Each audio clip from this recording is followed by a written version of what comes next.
यथा गंगा, निम्न गानाम यथा गंगा, यानी कि जो नदियां हैं, इसका इको ज़्यादा है क्या थोड़ा? निम्न गानाम यथा गंगा, यानी कि जो नदियां हैं उनमें गंगा जी श्रेष्ठ हैं। इसके बाद में देवानाम अच्युतो यथा, यानी कि देवताओं में भगवान अच्युत, अच्युत कौन है? स्वयं नारायण। तो देवानाम अच्युतो यथा। और वैष्णव नाम यथा शंभु, वैष्णव में भगवान शिव जी वो श्रेष्ठ हैं। पुराणा नाम इदम यथा, पुराणों में भागवत पुराण सबसे सर्वश्रेष्ठ है। तो आप लोग मेरे पीछे पीछे दोहराना। असुरिया नाम ते लोका, ग्रुप में अंधेन तमसावृता तांसे प्रेत्यभिगच्छन्ति ये के च आत्महनो जनः। ये के बाद में यहाँ पे च है, ये के च आत्महनो जनः। ये जो श्लोक है ये ईशोपनिषद का है।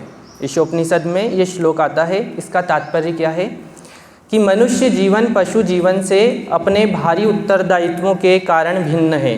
जो इन उत्तरदायित्वों के प्रति सजग होते हैं और उसी भावना से कार्य करते हैं, वे सूर यानी कि जो देवता होते हैं या देवताओं की क्वालिटी जिनमें होती है, तो वे सूर कहलाते हैं।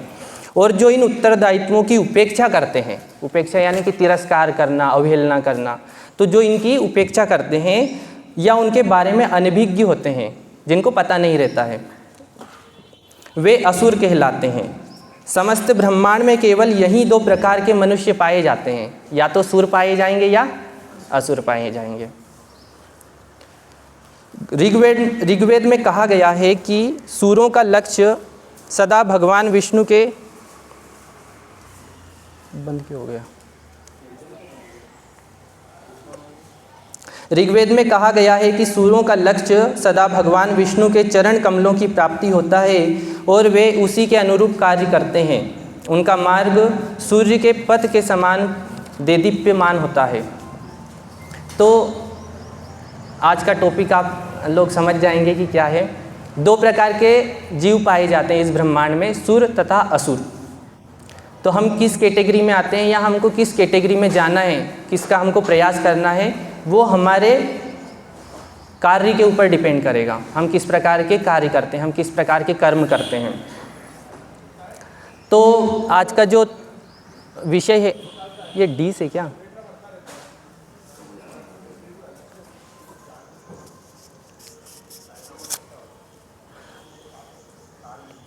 मनुष्य जीवन और पशु जीवन में क्या अंतर है।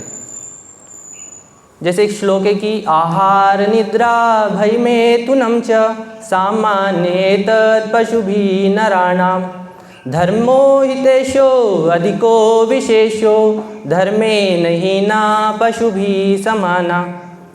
तो कुछ चीज़ें ऐसी होती हैं जो कि कॉमन होती हैं पशु में और मनुष्य में, और कुछ चीज़ें ऐसी होती हैं जो कि हमको डिफ़र करती हैं, मतलब अलग अलग होती हैं। अब वो क्या ऐसी चार चीज़ों के बारे में बताते हैं, हमारे शास्त्रों में आता है और प्रभुपाद जी इसका तात्पर्य देते हैं कि आहार निद्रा भय में तुनम च। ये जो चार वस्तुएं हैं, आहार, तो पशु भी आहार लेते हैं, है ना। कोई अगर सुअर है या फिर डॉग है या बिल्ली है, केट है, तो वो भी यही काम करते हैं। और मनुष्य भी वही काम करते हैं, आहार प्राप्त करना। निद्रा यानी कि वो लोग भी सोते हैं और मनुष्य भी सोते हैं। अंतर इतना है कि वो गली में सो जाएंगे कहीं पे भी, और मनुष्य वो थोड़ा कंफर्टेबली बिस्तर में अच्छे से, है ना, मलमल के बिस्तर में वो सोएगा। फिर आहार निद्रा भय यानी कि रक्षा करना, डिफेंड करना स्वयं को। तो भय जो है, भय से रक्षा करना स्वयं की। अगर हमारे सामने अचानक से कुछ आ जाए तो हम भी स्वयं की रक्षा करेंगे, नेचुरली होगा ये, इंस्टेंटली। और ये बच्चे उत्पन्न करना यानी कि संतति को जन्म देना, है ना। तो वो जानवर भी करते हैं और मनुष्य भी करते हैं। तो फिर क्या डिफरेंस है पशुओं में और मनुष्यों में? तो दोनों में आता है कि सामान्य तद पशु भी नराणाम धर्मो हितेशो अधिको विशेषो धर्मेन हीना पशु भी समाना। अगर कोई धर्म से हीन है, अगर वो जो शास्त्रों में जो कार्य दिए गए हैं अगर वो नहीं कर रहा है, तो वो पशु के समान है। कुछ समय पहले हम लोग ऐसे क्लासेस में सुन रहे थे कि कुछ मनुष्य होते हैं जो ये कहते हैं कि मैं तो नॉर्मल कार्य जो मेरे जो बताए गए कार्य हैं वो करता हूँ, कि मैं किसी का बुरा नहीं करता, तो मैं तो अच्छा कर रहा हूँ ना, मतलब मैं किसी को चोट तो नहीं पहुँचा रहा, किसी के हृदय को आघात नहीं दे रहा हूँ, तो और मेरे जो प्रिस्क्राइब्ड ड्यूटीज़ हैं वो मैं कर रहा हूँ, यानी कि मैं तो अच्छा व्यक्ति हूँ, मैं कहाँ गलत कर रहा हूँ। तो हम लोग ध्रुव महाराज जी का चरित्र सुन रहे थे, उसमें महाराज जी बता रहे थे कि ऐसा व्यक्ति जो है ये भगवान का विरोधी है, भगवान का शत्रु है ये, क्योंकि ये कहता है कि मैं दूसरों का अहित तो नहीं करता, लेकिन जो भगवान ने आपको सुविधाएं दी हैं, जिन भगवान का आपको ग्रेटफुल होना चाहिए, कृतज्ञ होना चाहिए, उन भगवान का आप भजन नहीं करते, इसलिए आप कृतज्ञ हो, आप असुर हो। भले ही आप दूसरों का अहित नहीं करते हो, पर अगर आप भजन नहीं कर रहे हो, अगर आप भगवान का नाम नहीं ले रहे हो, तो आप असुर की कैटेगरी में हो। तो जैसे कि हम लोग देखते हैं कि जो कुत्ता होता है, कुत्ते कभी ट्रैफिक सिग्नल वगैरह को क्रॉस कर जाते हैं तो उनको पुलिस पकड़ती है, उनको कोई कुछ नहीं करेगा। वहीं अगर जैसे कोई स्टूडेंट्स है वो बाइक से जा रहे हैं, सिग्नल क्रॉस कर दिया, तो पुलिस वाला आएगा और क्या बोलेगा कि तुमको दिखाई नहीं दिया, तो वो क्या बोलेंगे कि हमको सिग्नल तो दिखाई दिया, पर मामा आप नहीं दिखाई दिए, आप दिखाई देते तो हम सिग्नल नहीं तोड़ते, सिग्नल तो दिखा था पर तोड़ दिया हमने। तो यानी कि जो नियम होते हैं वो मनुष्यों के लिए होते हैं, पशुओं के लिए कोई नियम नहीं होते हैं। जैसे अगर कोई वो अगेन एग्जाम्पल, जैसे डॉग है, वो किसी जो फीमेल डॉग होती है, हिंदी में नहीं बोल सकते, तो उसके पीछे अगर जाएगा तो उसको पुलिस नहीं पकड़ेगी, लेकिन अगर कोई लड़का लड़की का हाथ पकड़ता और वो रोती है तो पुलिस उसका हाथ पकड़ेगी, लड़के का, उसको पकड़ के अंदर कर देगी। यानी कि कुछ नियम है मनुष्यों में और पशुओं में, कुछ डिफरेंस है। मनुष्यों को कुछ नियम पालन करने होते हैं, वहीं पशुओं के लिए कोई नियम नहीं होते हैं।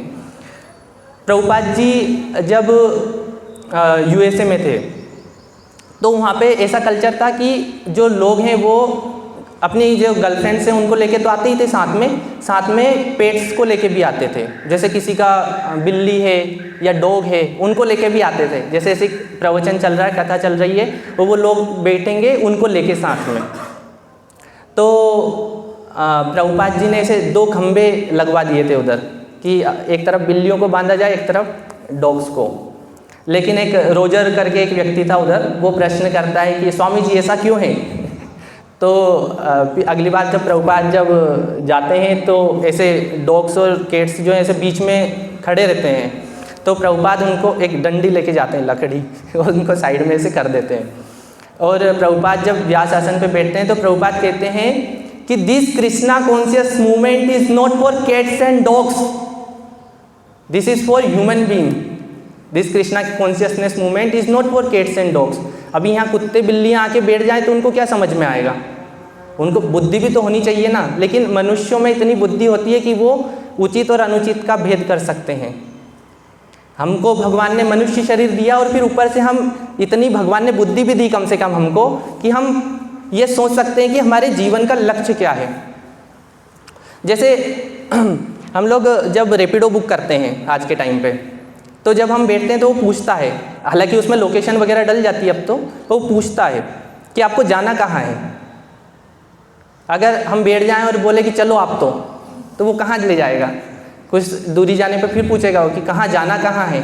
तो वैसा ही मनुष्य जीवन का है कि हमको पता होना चाहिए लक्ष्य, कि मनुष्य जीवन तो हमको मिल गया, लेकिन जाना कहाँ है।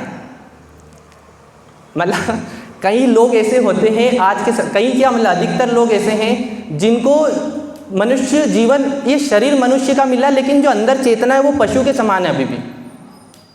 जैसे हम लोग मतलब ये तो मतलब लाइव एग्जाम्पल है, कई ऐसे उदाहरण देखे हैं कि लगता है कि ये व्यक्ति मनुष्य शरीर में है, लेकिन ये जो कार्य कर रहा है वो पशु के समान ही कर रहा है, क्योंकि वो कई जन्मों से पशु बन के आया है ना, कई जन्मों से पशु के शरीर में रहा है, वो पशु की चेतना रही है उसमें। जैसे हम लोग कहते हैं ना कि हम अभी भी देहात्म बुद्धि में हैं, कि हम देहात्म बुद्धि में क्यों हैं कि जब जैसे हम अगर सुबह उठेंगे तो मुझे पता रहेगा कि मैं एक पुरुष हूँ, तो मैं उस हिसाब से एक्ट करूँगा। अगर कोई स्त्री है तो वो सुबह उठेगी तो वो उस हिसाब से एक्ट करेगी, उसको वो सजेगी संवरेगी, क्योंकि उसको पता है कि मैं एक स्त्री हूँ, यानी कि अभी भी देहात्म बुद्धि में है। तो वैसे ही पशु जब उस शरीर में होता है तो उसको पता रहता है कि मैं इस बॉडी में हूँ तो मुझे ऐसा ही एक्ट करना है। थोड़ी सी तो चेतना रहती है। आज हम देखेंगे कि what is different types of consciousness, अलग अलग लेवल हैं चेतना के। तो चूंकि वो अलग कई करोड़ों जन्म में इस प्रकार अलग अलग योनियों में होके आया है, 84 लाख योनियों में, पता नहीं हम भी कहाँ कहीं कहाँ कभी मतलब पता नहीं कहाँ कहाँ रहे होंगे हम लोग। कभी देवता के रूप में रहे होंगे, कभी कीड़े के रूप में रहे होंगे। जैसे कि देवता के रूप में भागवतम में एक बहुत अच्छी कथा आती है महाराज नहुस की। महाराज ययाति के पिता रहते हैं, तो वो जो हैं महाराज ययाति के पिताजी हैं महाराज नहुस। तो ये जो है ये बहुत पराक्रमी रहते हैं और मतलब तपस्वी रहते हैं, मनुष्य के उसमें रहते हैं, राजा रहते हैं। लेकिन जैसे पहले के कहा करते थे ना कि राजर्षि हुआ करते थे, ऐसे महाराज नहुस थे। जब वृत्तासुर का वध होता है उस समय इंद्र का जो पद है वो खाली हो जाता है कुछ समय के लिए। तो देवता वहाँ पे आते हैं और ये चूँकि पृथ्वी के राजा हैं तो इनसे कहते हैं कि आप इंद्र के मतलब जो स्वर्ग हैं वहाँ के भी आप राजा बनिए, वहाँ का भी आप उत्तरदायित्व ग्रहण कीजिए। तो महाराज नहुस स्वर्ग के राजा भी होते हैं और पृथ्वी के राजा भी होते हैं, मतलब यहाँ का भी कार्यभार संभाल रहे हैं और स्वर्ग का भी। लेकिन और उस समय ये बहुत विनम्र होते हैं, क्योंकि तभी तो उनको योग्यता के आधार पे ही तो वो पदवी मिली ना। लेकिन जब ये स्वर्ग के राजा के रूप में रहते हैं तो कुछ समय बाद इनको गर्व हो जाता है उस पद का। और ये जो इंद्र पत्नी है, इंद्राणी है ना, जो इंद्र की पत्नी है, उनका संग करना चाहते हैं। क्योंकि अब इंद्र के पद पे हैं तो कि मैं राजा हूँ, ये मेरी पत्नी है, तो ये उनको आज्ञा देते हैं। और ये जो इंद्राणी है ये जाती हैं अपने देवताओं के गुरु के पास में, बृहस्पति जी के पास में, और उनसे जो है अपना प्रश्न करती हैं, उनसे अपनी प्रॉब्लम बताती हैं। मतलब इंद्राणी को कहिएगा, इंद्राणी ने कहा जो है उनसे नहुस, महाराज नहुस से कहिएगा कि आप जब आएँ तो आप पालकी में आएँ, और आपकी पालकी कौन उठाएगा, आपकी पालकी कौन वो उठा के लाएंगे कि। तो जब सप्त ऋषि उनको ले जाते हैं तो उनमें से एक ऋषि रहते हैं अगस्त्य ऋषि, अगस्त्य मुनि जी, जो रामायण में भी आते हैं। तो अगस्त्य मुनि जी की जो हाइट है वो थोड़ी सी छोटी है, जिसके कारण वो जो पालकी है वो थोड़ी सी अनइवन हिल रही थी। और ये जो है गुस्से में उनको एक वर्ड बोलते हैं सर्प सर्प ऐसे करके, और उनको लात भी देते हैं। अब इससे अगस्त्य ऋषि क्रोधवश जो है उनको श्राप दे देते हैं कि चूंकि तुमने मुझे सर्प कहा, सर्प यानी कि थोड़ा जल्दी करो, कि जल्दी करो, जल्दी ले चलो, क्योंकि इनको तो कामातुर थे, इनको जल्दी पहुंचना था, तो कि जल्दी कीजिए ऐसे करके। तो उन्होंने इनको श्राप दे दिया। और क्या श्राप दिया कि तुमने मुझे मतलब सर्प कहा है तो कि तुम सर्प की योनि में चले जाओगे। इसलिए राजा नहुस जो कि एक राजा थे और स्वर्ग के राजा भी बने, लेकिन कहाँ उनका पतन हुआ, सीधे सर्प की योनि में, अजगर की योनि में। और उनका उद्धार करते हैं जब पांडव आते हैं, जब वो भीम को कैप्चर करते हैं और फिर महाराज युधिष्ठिर से उनका संवाद होता है और फिर इस प्रकार उनका उद्धार होता है। तो ये सब क्यों कह रहे हैं कि हम लोग भी ऐसे ही कहीं रहे होंगे, पता नहीं कभी देवता रहे होंगे, कभी किसी नाली का कीड़ा भी रहे होंगे, पता नहीं कौन कौन सी योनि में हम लोग गए हैं। लेकिन चूंकि भगवान ने हमको अपनी कृपावश ये मनुष्य शरीर दिया है और ऊपर से अक्ल भी दी है थोड़ी सी कि क्या करना है, तो हमको पता होना चाहिए कि हमारे जीवन का लक्ष्य क्या है। जैसे अगर फुटबॉल आप लोगों ने देखा हो, फुटबॉल मैच, उसमें गोलकीपर होते हैं, गोल पोस्ट होती है, और वो जो गोल दागते हैं वो प्लेयर्स होते हैं वहाँ पे। अगर गोल पोस्ट नहीं है और उनको बोल दिया जाए कि आप जहाँ चाहो वहाँ दौड़ सकते हो, तो वो क्या मैच खेलेंगे उधर, या फिर गोल दागेंगे क्या? क्योंकि लक्ष्य ही नहीं है ना कुछ भी, कहाँ गोल दागेंगे? पूरा मैदान खाली है, कहीं भी दौड़ो, कुछ भी नहीं है, पता ही नहीं है कि कहाँ गोल दागना है। लेकिन वहाँ पे गोल पोस्ट है और गोल कीपर्स हैं जो आपके गोल को डिफेंड करेंगे, तो इसलिए वो लोग मैच में इंटरेस्टेड रहते हैं। वैसे ही हमारे जीवन में गोल क्लियर होना चाहिए। जैसे बहुत समय पहले, मतलब 1 साल 2 साल पहले की बात है, जब प्रभु जी मॉर्निंग क्लास देते थे, उस समय प्रभु जी ने एक चीज़ बताई थी कि 3 प्रकार के गोल होने चाहिए जीवन में। एक होता है इमीडिएट गोल, जैसे हम लोग सभी स्टूडेंट्स हैं अभी, है ना, तो स्टूडेंट्स हैं और कुछ गृहस्थ भी हैं, अपना व्यवसाय वगैरह करते हैं, तो हमारा लक्ष्य होना चाहिए कि अभी जैसे मुझे पढ़ाई करनी है, या फिर किसी की अगर शॉप वगैरह है तो कि मुझे वहाँ जाके कार्य करना है, मेरा बिजनेस है तो वो भी चलाना है। तो ये हो गया इमीडिएट गोल।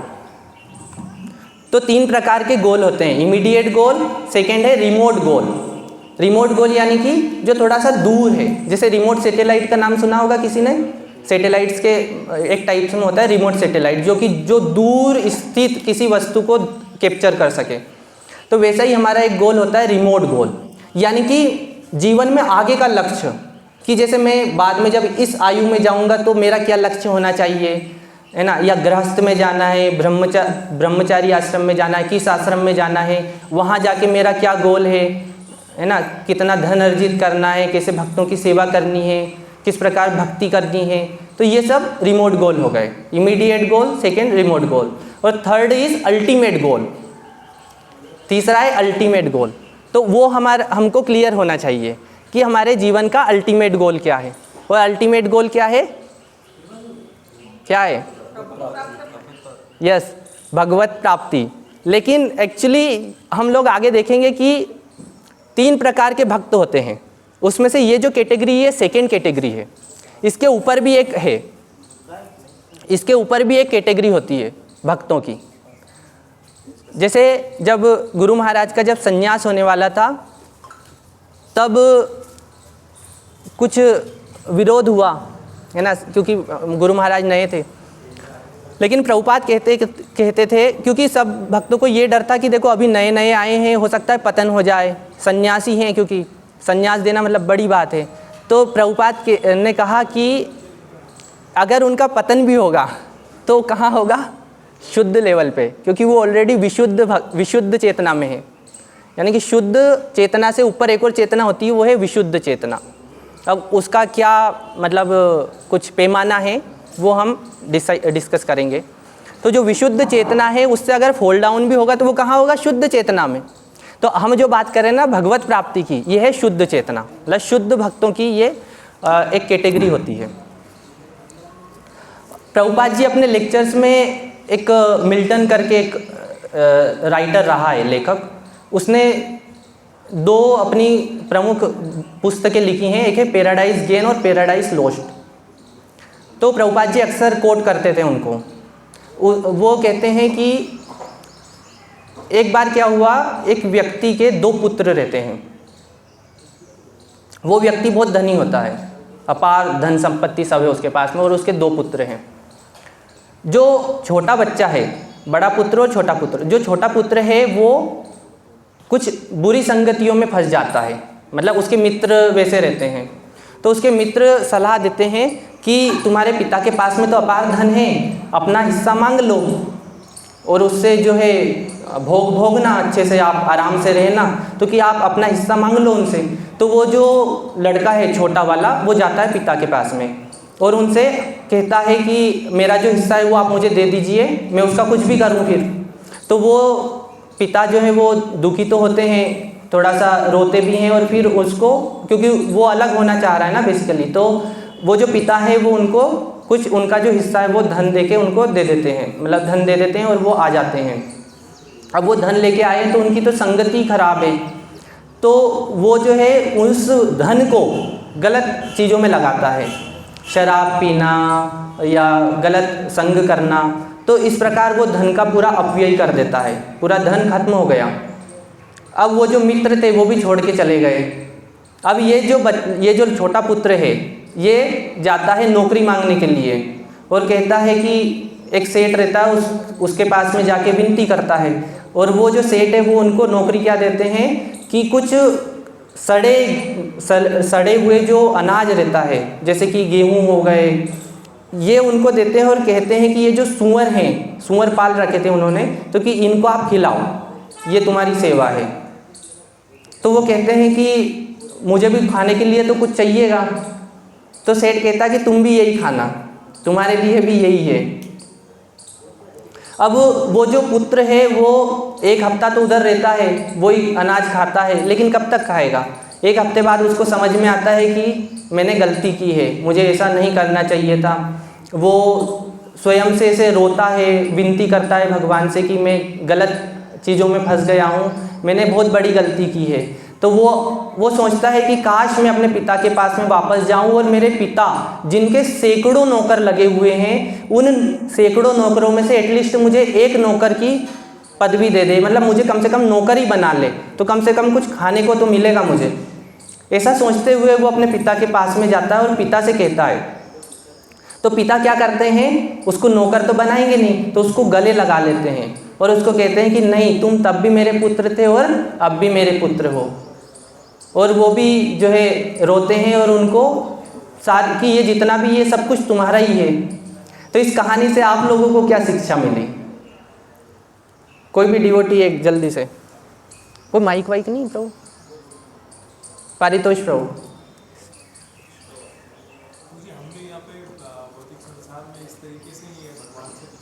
हम कौन से पुत्र हैं?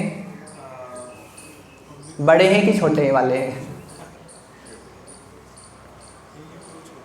छोटे पुत्र। देखो, जो बड़ा पुत्र है ना, वो है भगवान के शुद्ध भक्त, जो नित्य मुक्त जीव होते हैं, जो भगवान से विद्रोह नहीं करते और भगवान के धाम में ही रहते हैं और भगवान की सेवा करते हैं। लेकिन जो सेकंड, जो छोटा पुत्र है, वो स्थिति है हम लोगों की। हम लोग भी भगवान से स्वयं भोग भोगने के लिए इस संसार में आते हैं, और जब हम यहाँ से जब परेशान हो जाते हैं या फिर हमारी चेतना वापस आती है, तब हमको समझ में आता है कि यहाँ तो गलत फंस गए। प्रारब्ध वो ऐसा है कि हम जैसा कर्म करेंगे वैसा प्रारब्ध होगा, लेकिन ये एक्चुअली पाप और पुण्य की कैटेगरी में चले जाता है। जो भक्ति है वो पाप और पुण्य से ऊपर है। अगर आप पुण्य भी करोगे तो भी आपको वापस जन्म लेना ही पड़ेगा। इसलिए कहते हैं कि जब हम भक्ति करते हैं तो हमारे जो पुण्य हैं वो भी धीरे धीरे करके जीरो हो जाएंगे और पाप भी जीरो, यानी कि न्यूट्रल कंडीशन। भगवत गीता में ना, क्षीणे पुण्य मर्त लोक विशंति, कि स्वर्ग लोक में गए और वहाँ पे जब पुण्य क्षीण हुआ तो वापस कहाँ आ गए? पृथ्वी लोक पे आ गए। तो पुण्य भी हमारे लिए नुकसानदायक है और पाप भी नुकसानदायक है। तो ये जो मिल्टन की जो कथा, जो स्टोरी थी पैराडाइज गेन या पैराडाइज लॉस्ट वाली, ये प्रभुपाद जी बताते थे, वो इससे हमको समझाते थे। प्रभुपाद जी की एक और स्टोरी आती है, जब वो हवाई में थे। प्रभुपाद एक बार हवाई में गए और सुबह के टाइम वो जाते हैं तो देखते हैं कि एक व्यक्ति जो समुद्र है या वहाँ पे जो ऐसा वहाँ पे सर्फिंग कर रहा था, वो मतलब सर्फिंग समझते हैं, ऐसे पानी में जो करते हैं। तो प्रभुपाद सुबह के समय जाते हैं तो उसको देखते हैं, दोपहर जब आते हैं तब उसको देखते हैं। तो प्रभुपाद अपने भक्तों से पूछते हैं कि ये व्हाट ही इज़ डूइंग, क्या कर रहा है ये? तो जो उनके डिसाइपल रहते हैं वो कहते हैं कि ये सर्फिंग कर रहा है। तो प्रभुपाद कहते हैं he is not surfing, he is suffering, he is actually suffering ही। तो प्रभुपाद कह रहे हैं कि ऐसा व्यक्ति जो कम से कम 7 से 8 घंटे पानी में है, वो पानी में रहने का प्रयास कर रहा है, उसका अगला जीवन कैसा होगा? मछली की तरह। तो हम इस शरीर में रहकर जैसी चेतना और जैसी इच्छा करेंगे वैसी हमारी चेतना होगी, और उस चेतना से हमको अगला शरीर प्राप्त होगा। तो ये प्रभुपाद जी का एक बहुत ही अच्छा मतलब स्टोरी आती है। देखो, पशुओं में और मनुष्यों में एक अंतर ये भी है, जैसा अभी कुंभ मेला हुआ प्रयागराज में, तो मनुष्यों में एटलीस्ट इतनी चेतना होती है कि वो ये समझ पाए कि उसको क्या कार्य करने हैं।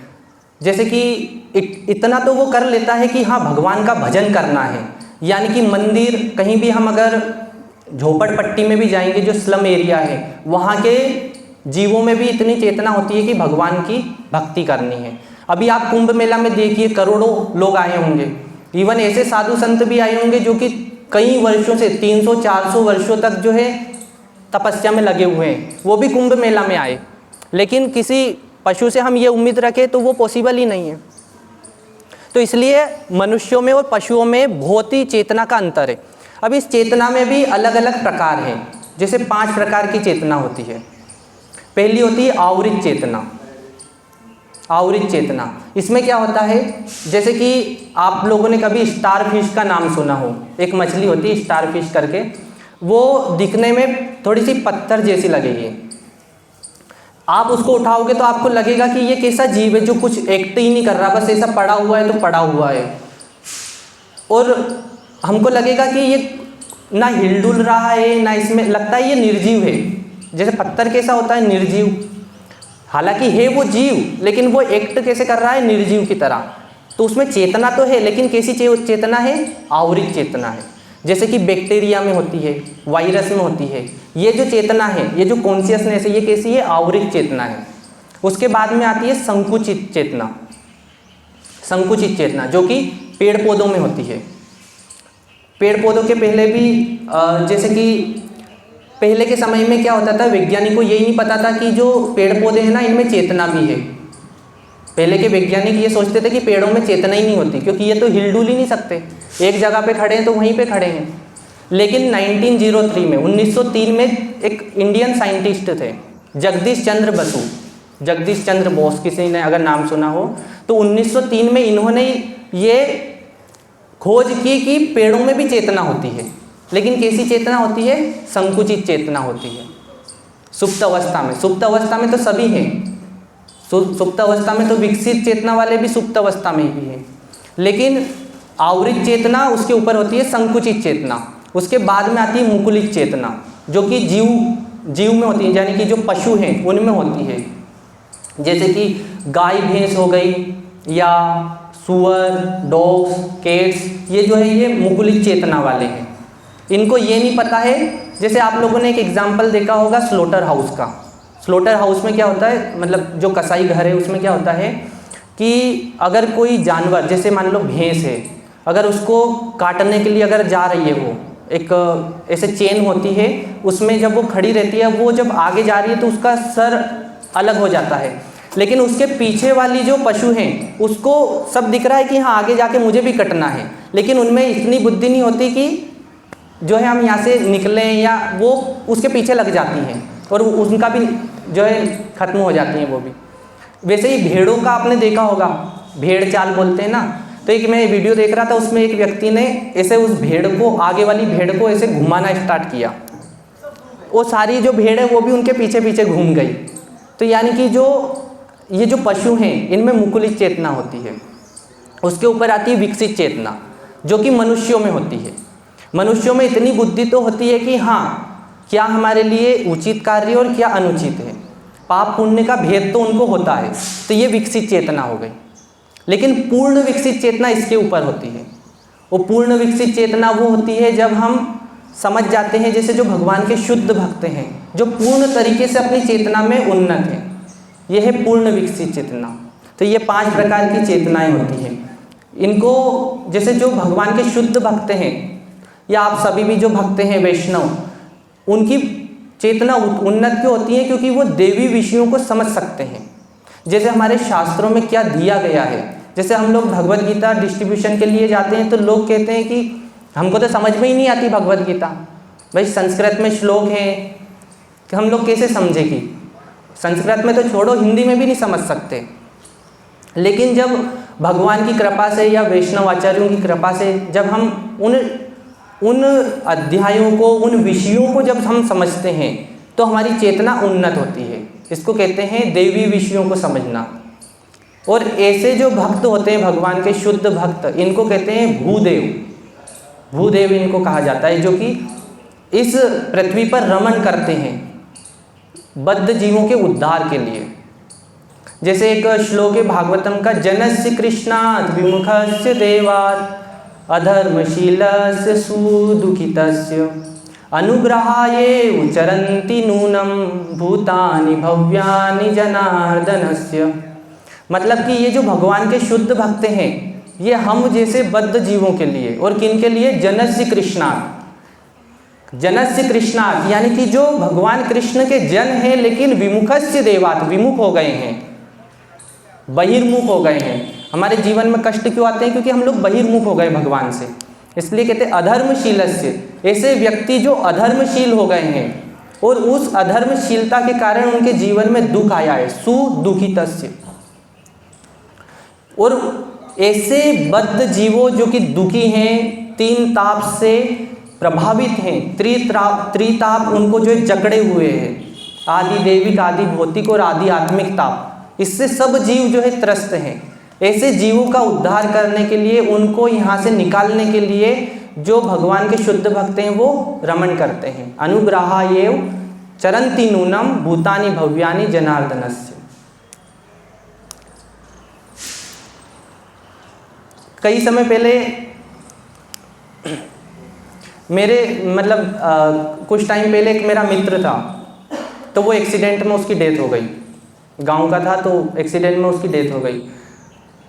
2 साल बाद पता लगा कि जैसे गांव में ये बहुत सारी चीज़ें होती हैं, तो एक जो दूसरा व्यक्ति था वो जिसके साथ में रहता था, तो वो अकेला हो गया हो, तो वो उसको लेके वो बोलता था कि मैं तुम्हें भी लेके जाऊंगा कि साथ में। ये चीज़ें बहुत होती हैं कॉमन, तो कि मैं तुम्हें भी लेके जाऊंगा। अब वो उसको आके परेशान करता था। उसने कुछ उपाय भी किए, उसको लोगों ने बोला, जो ऊपर जो ऐसे काम करते हैं उनने बोला कि भाई जो तुम जितने भी दुष्कृत्य करते हो, शराब पीते हो या फिर नशा वगैरह करते हो, ये सब छोड़ दो, कुछ प्रॉब्लम नहीं होगी, कुछ वो कर ही नहीं पाएगा। उसने जो है छोड़ दिया, लेकिन उसके जीवन में एक दिन कुछ ऐसा हुआ तो उसने वापस से शराब का सेवन किया। अब उस शराब के सेवन करने से वो जब बाइक उठा के जब गया तो एक खंबा था साइड में, और वो जो व्यक्ति है, वो जो दोस्त था, वो जो 2 साल पहले वो अप्रकट रूप से आके उसका एक्सीडेंट करवा दिया सीधे खंबे से, और वो उसकी डेथ हो गई। अब मैं ये क्यों कह रहा हूँ कि मैंने ये प्रश्न किया था अपने प्रभु जी से कि प्रभु जी ऐसा क्यों है कि कोई व्यक्ति अगर जीवित अवस्था में है तो वो प्रेम से रहेगा, वो अच्छे से रहेगा, मित्रवत रहेगा, लेकिन जैसे ही उसकी मृत्यु होती है तो वो शत्रुता ग्रहण कर लेता है। उसके जीवन में एक जो बदला लेने की भावना है वो आ जाती है, ग्रजेस आ जाते हैं। तो प्रभु जी ने मुझे बोला कि देखो क्या होता है कि हम जब भक्ति करते हैं ना, तो ये डिपेंड करता है कि हम किस लेवल पे कर रहे हैं। अगर हम आत्मिक स्तर पे कर रहे हैं तो ये हमारी कॉन्शियसनेस को प्रभावित करेगी, हम कृष्णा कॉन्शियस होंगे। मृत्यु के बाद में भी हमारी जो चेतना है वो कृष्ण चेतना होगी। लेकिन अगर हम ये ऊपर से कर रहे हैं तो ये हमारे, क्योंकि मन के ऊपर तो आवरण है, उस जो आत्मा, जो शुद्ध आत्मा है, उसको वो टच नहीं कर पाएगा। हम जिस गहराई से भगवान की भक्ति करेंगे वो उस स्तर से हमको प्रभावित करेगा, और उस प्रभाव के कारण हम कृष्ण भावनामृत में उन्नत होंगे, या हमारी कृष्ण रूपी चेतना हो पाएगी। अदरवाइज क्या होगा कि अभी तो मैं इस देह में मित्रवत हूँ, बाद में हो सकता है कि मेरी आत्मा के स्तर पे मैं क्या हूँ, उस स्तर पे हो सकता है मैं किसी से बदला लेने की सोच रहा हूँ या शत्रुता रख रहा हूँ, तो हमारा वही गंतव्य होगा। इसलिए भक्ति बहुत ही सीरियस होकर और अच्छे से करनी चाहिए। एक बहुत अच्छा उदाहरण देखो, ये आता है कि हम लोग भगवान के धाम क्यों जाना चाहते हैं, भगवान के धाम ही क्यों जाना है। तो आप लोगों ने एक चीज़ ये देखी कि जो आग की चिंगारी होती है वो ऊपर जाती है। जब हम आग जलाएंगे तो जो चिंगारी है वो ऊपर ही जाएगी हमेशा। क्यों जाती है? सूर्यदेव ऊपर है, तो सूर्य स्रोत है, अग्नि का स्रोत है सूर्यदेव, इसलिए चिंगारी कभी भी उठेगी तो वो ऊपर ही जाएगी। वैसे ही अगर वर्षा का जल है तो वर्षा का जल जब पृथ्वी पे आएगा तो वो कहाँ जाएगा? समुद्र की ओर जाएगा, क्योंकि उसका स्रोत क्या है? समुद्र। वो समुद्र से आया है, समुद्र से भाप बन के जो है वाष्पीकरण से पानी गया, बादल बने और बादल से वर्षा हुई, और वो जो वर्षा का जल है वो वापस से समुद्र की ओर जाएगा। यानी कि जो व्यक्ति जहाँ से आया है, जो वस्तु जहाँ से आई है वो वहीं पे जाके विलीन होगी या वहाँ पे ही जाएगी वापस। वैसे ही आप लोग पत्थर उछालोगे ऊपर तो वो कहाँ आएगा? नीचे आएगा। यानी कि पत्थर का स्रोत क्या है? पृथ्वी, मिट्टी जो है उसका स्रोत है, तो वो पृथ्वी पे ही वापस आएगा। इसलिए हम जितने भी भगवान के जो जीव हैं वो भगवान के अंश हैं, तो भगवान के अंश हैं, भगवान से उद्भूत हुए हैं, तो इसलिए कहाँ जाएंगे? भगवान के पास में जाएंगे। विलीन वाली हम बात नहीं करते, वो अलग मुक्ति का प्रकार है और वो भक्तों की इच्छा भी नहीं होती है ना, विलीनता और ये सब। लेकिन हाँ, भगवान की सेवा करना ये एक भक्त का मनोभाव होता है। तो वो कहाँ जाएगा? भगवान के धाम में जाएगा। तो ऐसे मतलब एक भक्त की चेतना होनी चाहिए। फिर हम लोग जब भक्ति करते हैं तो उसमें भी अलग अलग प्रकार आते हैं। जैसे हम लोग बात कर रहे थे ना कि कोई अगर शुद्ध चित्त होना चाहता है तो वो भी एक कैटेगरी है, फिर उसके ऊपर भी एक अलग कैटेगरी आती है। लेकिन उसके नीचे एक है तामसिक भक्ति। भक्ति तो कर रहे हैं लेकिन कैसी कर रहे हैं? तामसिक कर रहे हैं। उसमें क्या होता है कि जैसे हमको कुछ सेवा मिली तो हम पहले पूछेंगे कि सेवा कहाँ पे है, स्टेज पे है या स्टेज के पीछे है। अगर स्टेज पे है तो मैं रेडी हूँ, अगर उसके पीछे है तो मुझे तो कोई देखने वाला है नहीं। तो ये जो भक्ति है, भक्ति में आने के बाद में भी इस प्रकार का व्यवहार रखना, ये तामसिक भक्ति में चले जाता है, यानी कि तामसिक भक्ति कहलाती है। या अलग अलग कुछ लक्षण होते हैं, उनको कहते हैं, जैसे पहला लक्षण है हिंसात्मक। हिंसात्मक होना यानी कि भक्ति में आना लेकिन उसके बाद में भी हिंसात्मक रवैया रखना। इसके बाद में एक और आता है कि दंभ रखना। हिंसात्मक, दंभ, मत्सर्यता यानी कि अहंकार होना या किसी दूसरे भक्त के प्रति ईर्ष्या रखना कि कोई आगे बढ़ रहा है, कोई अच्छा कर रहा है, या इस प्रकार का अगर हमारी चेतना है तो वो मत्सर्यता कहलाती है। तो ये जो लक्षण है, या कुछ छोटी छोटी बातों पे नाराज हो जाना, जैसे कुछ भी छोटी छोटी, ये एक्चुअली भक्ति में आने के बाद में भी होता है क्योंकि हमारी कंडीशनिंग तो वैसी है ना अभी भी। तो इसलिए कितनी चीज़ हो गई? पहली हो गई हिंसा, दूसरा दंभ, तीसरा मत्सर्यता, और चौथा है कि छोटी छोटी बातों पे नाराज हो जाना, और पांचवा है कि भक्तों के बीच में आने के बावजूद इस प्रकार का मनोभाव रखना कि मुझे तो कुछ भिन्न करना है, मुझे करना है लेकिन कुछ अलग से करना है, कुछ नया करना है। तो इस प्रकार की जो भक्ति है वो भी तामसिक भक्ति कहलाती है। इसके ऊपर आती है रजोगुणी भक्ति। 3 लेवल होते हैं, सतोगुण, रजोगुण, तमोगुण। तो तामसिक भक्ति हो गई, उसके ऊपर है रजोगुणी भक्ति। रजोगुणी भक्ति में क्या होता है? जैसे कुछ पर्टिकुलर सेवा में ही इंटरेस्ट रखना कि अगर सेवा इस प्रकार की है तो मैं करूँगा, अदरवाइज मुझे कोई इंटरेस्ट नहीं है। ये रजोगुणी भक्ति हो गई। सतोगुणी भक्ति में जब व्यक्ति होता है तो वो सोचता है कि इससे मेरा चित्त शुद्ध होगा। ये सतोगुणी भक्ति के लक्षण है। वो सोचता है कि इससे मेरा चित्त शुद्ध होगा और मैं वापस भगवत धाम जाऊंगा, इससे मेरे जो भौतिक जो दुख हैं वो नष्ट हो जाएंगे और मैं वापस से भगवान के धाम चले जाऊंगा। तो ये है सतोगुणी चेतना या सतोगुणी भक्ति। इसके ऊपर एक और स्तर है, वो है विशुद्ध सत्व का। उसमें जो भक्त है वो ये सोचता है कि मेरी भक्ति से या मेरी सेवा से गुरु और वैष्णव और भगवान कृष्ण ये कैसे प्रसन्न हो। यह है विशुद्ध सत्व की चेतना। उनका लक्ष्य ये नहीं होता कि हमें भगवत धाम जाना है कि कहाँ जाना है। जैसे कि हमारे आचार्य कहते हैं ना कि अगर हमको नरक में भी जाना पड़े और वहाँ भी अगर प्रचार करना पड़े तो हम वहाँ भी जाने के लिए तैयार हैं। तो इसको कहते हैं विशुद्ध सत्व। तो विशुद्ध सत्व की चेतना में जब भक्त होता है तो वो सोचता है कि मुझे सिर्फ मेरे जीवन का एक ही उद्देश्य है और वो है गुरु और भगवान कृष्ण को प्रसन्न करना। भक्ति विनोद ठाकुर जी का एक भजन भी है, आप लोगों ने सभी ने सुना होगा, आप सब पीछे पीछे दोहराइएगा।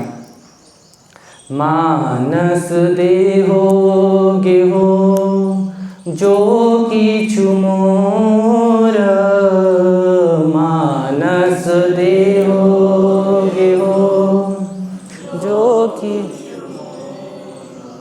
अर्पिलु तू या पदे नंद किशोर, अर्पिल तू या पदे नंद संपद विपदे जीवने मरणे, संपद विपदे जीवने मरणे, दाय मम गेला तुया ओ पदवर गेला तुया ओ पदवरणे कीट जन्म हो यत तू यदास कीट जन्म हो यत तू अदास बहिर्मुख ब्रह्मा जन्मे नाही मोर आस बहिर्मुख ब्रह्मा जन्मे नाही मोर आस।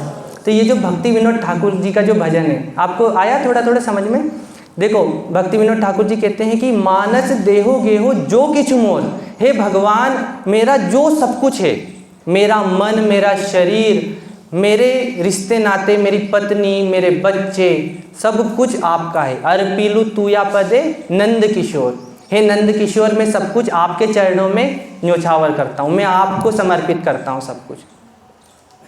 संपदे विपदे जीवने मरणे, हे भगवान मेरे जीवन में चाहे अच्छी परिस्थिति आए या बुरी परिस्थिति आए, चाहे मैं जीवित रहूं या मृत्यु के बाद में दूसरा जन्म हो, लेकिन मैं आपकी भक्ति करता रहूं।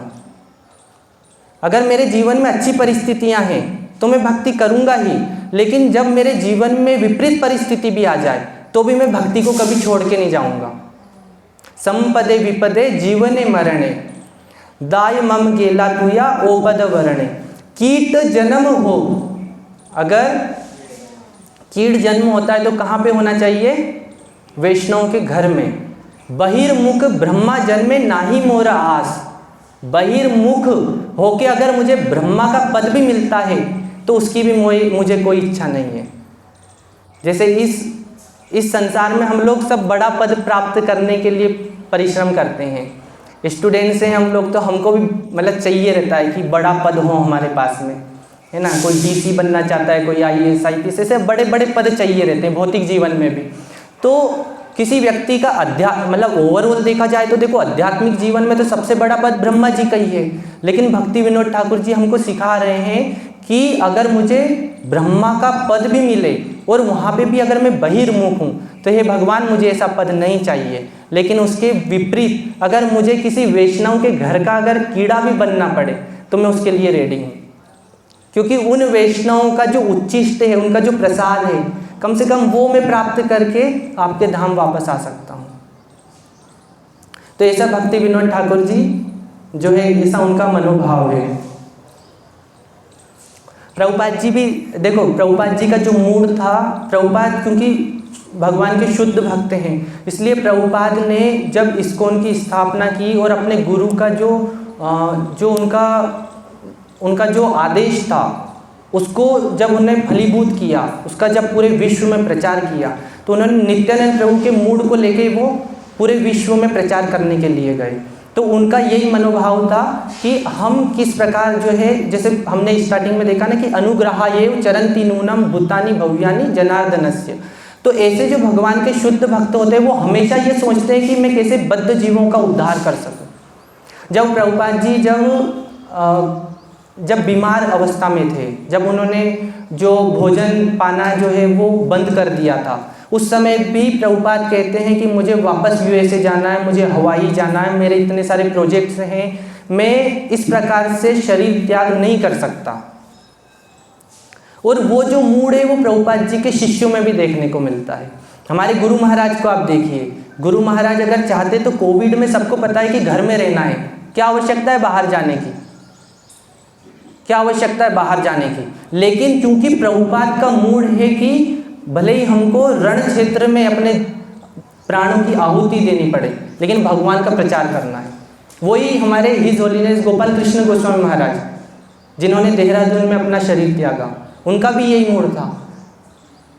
क्योंकि उन्होंने अपने गुरु का जो मूड है उसको धारण किया कि हे भगवान, मतलब हमको आपकी सेवा करनी है।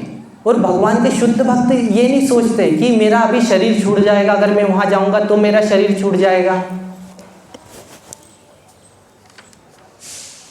तो जो है ऐसे भगवान के शुद्ध भक्तों का मूड होता है कि बद्ध जीवों का उद्धार करना है। इसलिए प्रभुपाद जी जो है वेस्टर्न कंट्रीज़ में जाके इस्कॉन की स्थापना की। प्रभुपाद कहते थे कि जो इस्कॉन है ये ओएसिस की तरह है। एक वर्ड आता है जब प्रभुपाद के जो डेली मॉर्निंग कोर्स हम पढ़ते हैं उसमें आता है ओएसिस। ओएसिस एक ऐसी वाटर बॉडी होती है जो कि मरुस्थल में होती है। जो डेजर्ट होता है वहाँ पे कुछ जलाशय टाइप का होता है जहाँ पे वेजिटेशन वगैरह उग जाते हैं, वनस्पतियाँ उग जाती हैं और वाइल्ड लाइफ वगैरह आ जाती है वहाँ पे। तो मरुस्थल में पानी प्राप्त करना, जल की एक बूंद भी बहुत मुश्किल है, और वहाँ पे अगर हमको पानी मिल रहा है कितनी बड़ी बात है। जैसे एक बहुत समय पहले बाहर कहीं मैंने ऐसा भजन सुना था, परंपरा में तो नहीं आता, पर वो लाइन दिमाग में है कि तपते हुए तन, सूरज की गर्मी से तपते हुए तन को मिल जाए तरुवर की छाया, ऐसा ही सुख मेरे जीव मन को मिला है जब से मैं शरण तेरी आया, ऐसा करके कुछ पहले। हाँ, तो वो जो पहले कीपैड फ़ोन आते थे मम्मी के पास में था, तो उसमें ये ऐसे भजन वो लोग डलवाते थे सुनने के लिए, उसमें पहले कहीं सुना था। तो देखो, तपते हुए तन को, सूरज की गर्मी से तपते हुए तन को अगर तरुवर की छाया मिल जाए तो उसके लिए तो वो बहुत बड़ी बात है। वैसे अगर मरुस्थल में अगर पानी हमको मिल रहा है कितनी बड़ी बात है। तो वैसा ही ये जो संसार है ये क्या है, मरुस्थल के समान है जहाँ पे दावाग्नि लगी हुई है। विश्वनाथ चक्रवर्ती ठाकुर जी लिखते हैं ना अपने गुरुवाष्टकम में, सुबह सुबह हम लोग जो गाते हैं, संसार दावानल लीढलोका त्राणाय कारुण्य घन घनत्वं प्राप्तस्य कल्याण गुणाणवस्य वंदे गुरोस्ति चरणारविंदम। तो कि मतलब ये जो संसार है ये दावाग्नि की तरह है, इसमें आग लगी हुई है, चारों तरफ आग लगी हुई है, और इस दावाग्नि के बीच में अगर हमको इस्कॉन जैसी अगर आध्यात्मिक संस्था मिलती है तो उसको हमको पकड़ लेना चाहिए। अगर कहीं पे छाँव मिल रही है तो वहाँ से हम क्यों जाएंगे। कोई मूर्ख ही होगा जो उस छाँव को छोड़ के कोई धूप में जाना पसंद करेगा। अभी हमको कह दे कोई कि उधर धूप हो रही है बहुत तेज, 12 बज रहे हैं एकदम मान लो, और उधर जाके आपको बैठना है, वहाँ से प्रवचन सुनिए आप, यहाँ से प्रवचन नहीं सुनना है। आप यहाँ बैठना पसंद करेंगे या वहाँ पे? नेचुरली है कि हम अंदर ही बैठेंगे, इधर तो पंखे वगैरह की सुविधाएं सब चीज़ मिल रही है। तो वैसा ही है, इस्कॉन में हमको सब प्रभुपाद ने दिया है। प्रभुपाद कहते थे कि हमारे जो मंदिर हैं वो एक्चुअली में वैकुंठ है। कि पृथ्वी पे ये वैकुंठ है साक्षात। अगर हम मंदिर में हैं तो हम वैकुंठ में हैं। हम लोग जब बेस में थे उस समय जब हम टेम्पल हॉल में जाते थे तो हम सब बोलते थे हम वैकुंठ में एंटर हो गए। टेम्पल हॉल में जब हम बैठते थे तो हम बोलते थे हम वैकुंठ में बैठे हुए हैं। तो प्रभुपाद जी ने हमको सिखाया है कि हमारे जो मंदिर है वो वैकुंठ के समान है, और बाहर जो है वो आग दावाग्नि लगी हुई है। वैसे ही जब समुद्र में जब अग्नि लगती है तो उसको क्या कहते हैं? बड़वाग्नि।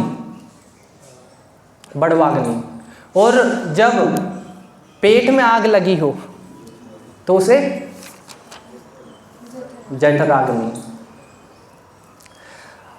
अब ये जो संसार है भगवान कहते हैं भगवत गीता के अध्याय 15 श्लोक नंबर 1 में, ऊर्ध्वमूलम अधः शाखम अश्वत्थम प्राहुरव्ययम छंदांसि यस्य पर्णानि यस्तम वेद स वेदवित्। भगवान अर्जुन से कहते हैं कि हे अर्जुन, ये जो संसार है ये कैसा है? ये उल्टे पेड़ की तरह है।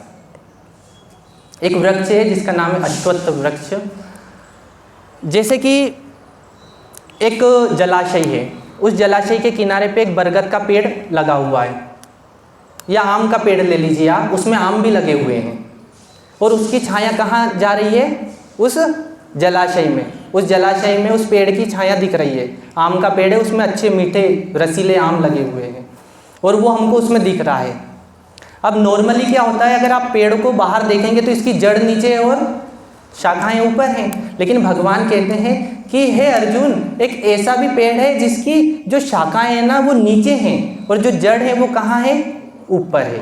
मूल है वो ऊपर है। अब ये ऐसा पेड़ कहाँ है? कहाँ है ऐसा पेड़? बताइए आप लोग।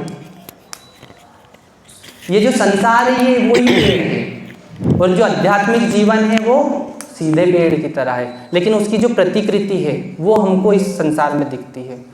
तो आध्यात्मिक जो संसार है वो कैसा है, जिसकी जड़ें नीचे हैं लेकिन शाखाएं ऊपर हैं, और भौतिक संसार कैसा है, जिसकी शाखाएं नीचे हैं और जड़ ऊपर है, क्योंकि प्रतिबिंब है ना।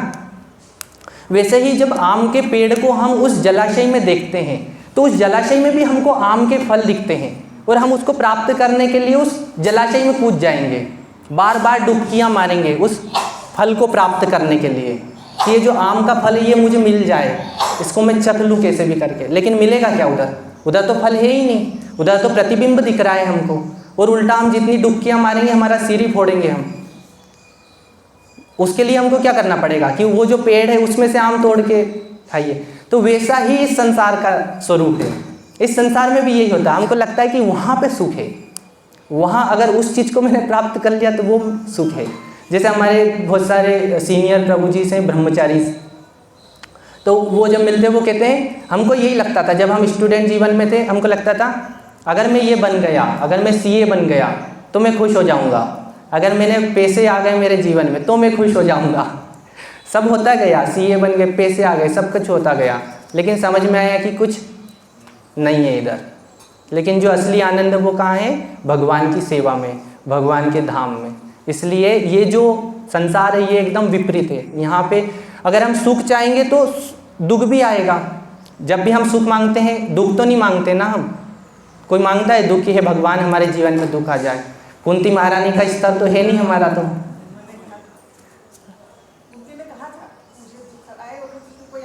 हाँ, किन्ने? हाँ, कुंती महारानी ने।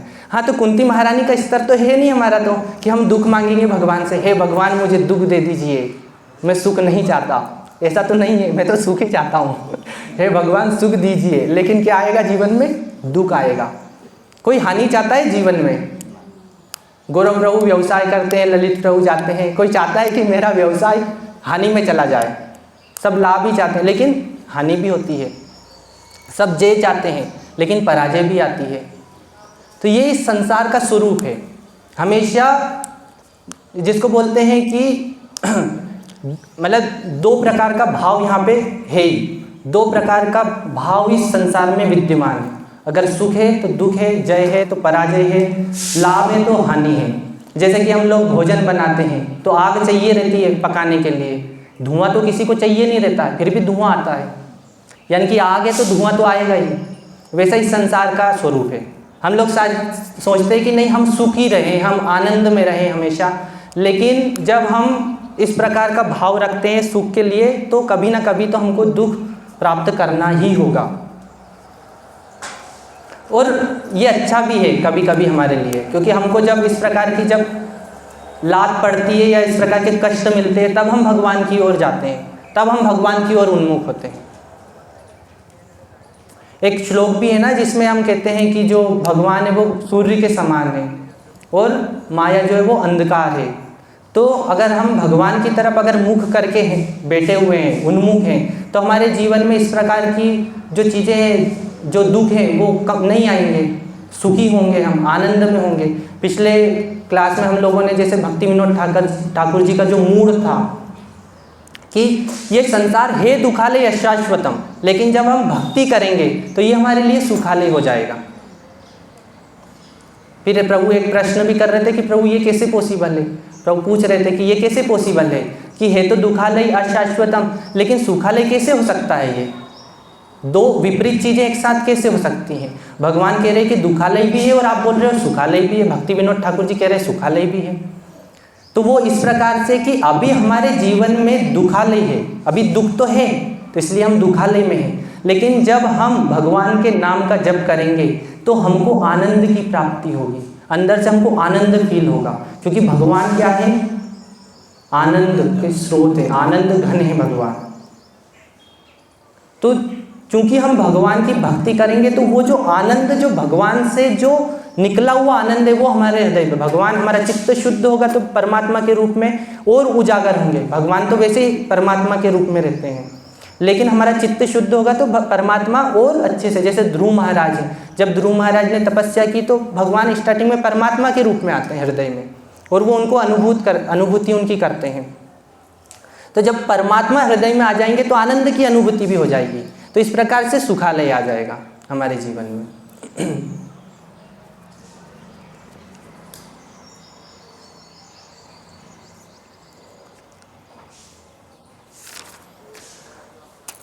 आप लोगों को कभी मच्छर ने काटा है? मच्छर काटे? कोई चाहता है मच्छर काटे?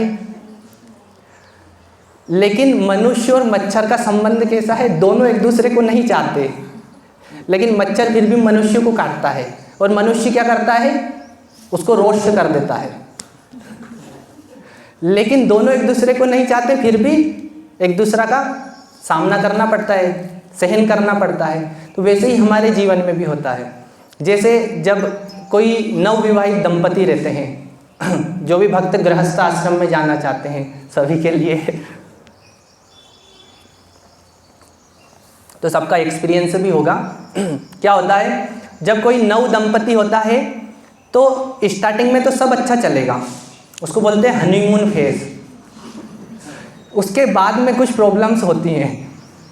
उसके बाद में क्या होता है कि आपको लगेगा कि हमें इनसे कष्ट हो रहा है, हम दूर होना चाहते हैं, हम साथ में नहीं रहना चाहते हैं।